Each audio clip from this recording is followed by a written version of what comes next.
Hoy vamos a meternos de lleno en una historia que, la verdad, a muchos les va a sonar familiar: la deuda. Esa lucha tan personal y a menudo tan secreta que puede llegar a definir años de nuestra vida. Pero lo más importante es que vamos a descubrir cómo se puede salir de ella. Es un auténtico viaje de transformación. Y es que todo arranca aquí, con este sentimiento que casi todo el mundo conoce, la vergüenza, esa sensación que nos impide hablar del tema y que nos aísla por completo. Pero ojo, reconocerlo es el primerísimo paso para entender que no se está solo en esta batalla. La historia de cómo empezó todo es casi un clásico. A los 18 años llega la primera tarjeta de crédito y con ella una década entera de gastar sin pensar. Se normalizó por completo vivir bajo el lema de «ya veré luego cómo lo pago», tirando de pagos mínimos para ir sobreviviendo mes a mes. Pero claro, como en toda buena historia, esa aparente normalidad tenía los días contados. Hubo un momento, un instante muy concreto, que hizo que todo ese castillo de naipes se viniera abajo de golpe. Un punto de inflexión que, de verdad, lo cambió absolutamente todo. Y así llegamos a la primera parte de este recorrido: el punto de quiebre. Ese momento en el que la realidad te golpea con toda su fuerza y simplemente ya no puedes mirar para otro lado. Vamos a imaginarnos la escena.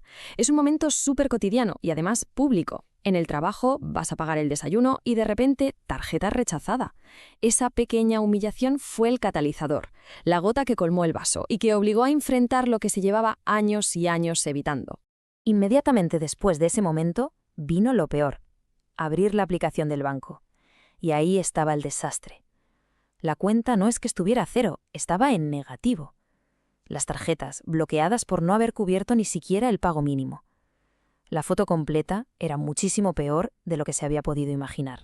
Y aquí tenemos el dato que lo resume todo. La deuda total que se había acumulado era el equivalente a 3 sueldos mensuales enteros.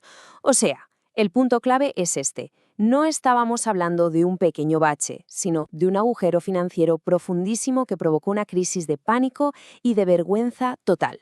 Pero, a ver, el dinero era solo el síntoma. El problema de verdad era mucho más profundo. Así que vamos a entrar en la segunda fase de esta historia, el diagnóstico emocional. Al ponerse a analizar los extractos bancarios con lupa, surgió una verdad bastante incómoda. Un montón de gastos en ropa o en cosas para la casa no eran por necesidad. Eran, en realidad, un intento de tapar inseguridades, de aparentar un estatus, un estilo de vida que sencillamente no se podía permitir. La neurociencia, de hecho, explica esto con un concepto que es fascinante: el ciclo del hábito. Se identificó un patrón clarísimo. Había un disparador, como un sentimiento de angustia o tristeza, una conducta, que era comprar, y una recompensa, que era ese alivio súper breve, pero muy adictivo. Y tirando del hilo, resultó que este patrón no era nada nuevo. Se descubrió que la raíz estaba en la niñez. Tras una pérdida familiar, las salidas de compra se habían convertido en el mecanismo para tapar la tristeza. O sea que el cerebro aprendió, desde muy joven, a asociar el acto de comprar con sentirse un poquito mejor. Vale, una vez que se entiende el porqué de todo, es el momento de pasar al cómo. Y esto nos lleva a la tercera parte, el plan de batalla. Una estrategia a 3 años para atacar tanto la deuda como, y esto es lo más importante, el hábito que la generaba. Y aquí está la verdadera clave del cambio. Como no se puede evitar el disparador, es decir, el sentir tristeza de vez en cuando, lo que se atacó fue la conducta. En lugar de ir de compras, se sustituyó por una actividad saludable, como salir a correr, que al final ofrecía la misma recompensa de bienestar, pero de una forma muchísimo más sana. Para la parte puramente financiera se usó el famoso método bola de nieve. La idea es muy simple: ordenas todas las deudas de menor a mayor y te centras en liquidar primero la más pequeña de todas. ¿Y por qué? Porque conseguir esa pequeña victoria te da un subidón de motivación potentísimo, te da energía para ir a por la siguiente. Este cambio de perspectiva fue absolutamente fundamental. Dejar de ver los recortes y los sacrificios como un castigo y empezar a verlos como lo que eran: una inversión. 2 o 3 años de esfuerzo a cambio de toda una vida de tranquilidad. Visto así, la verdad es que el sacrificio parece mucho más pequeño y totalmente asumible. Y claro, con el plan ya en marcha, llegamos a los resultados. La cuarta parte, la transformación. Vamos a ver cómo el hecho de resolver un problema financiero acabó provocando un efecto dominó en toda una vida.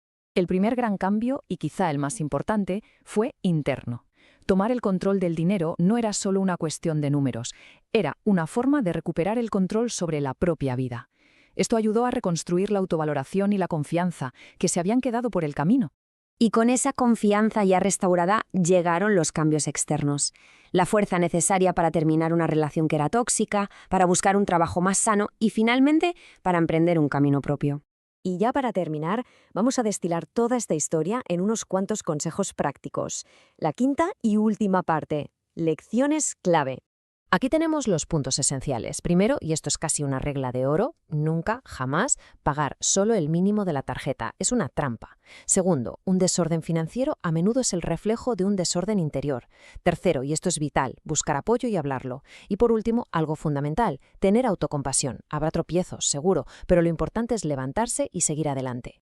Y cerramos con esta reflexión. Si nuestras finanzas son un espejo de nuestro mundo interior, ¿qué historia nos está contando el nuestro sobre nuestras emociones, nuestras relaciones y nuestra vida? La respuesta a esa pregunta podría ser el comienzo de una gran transformación.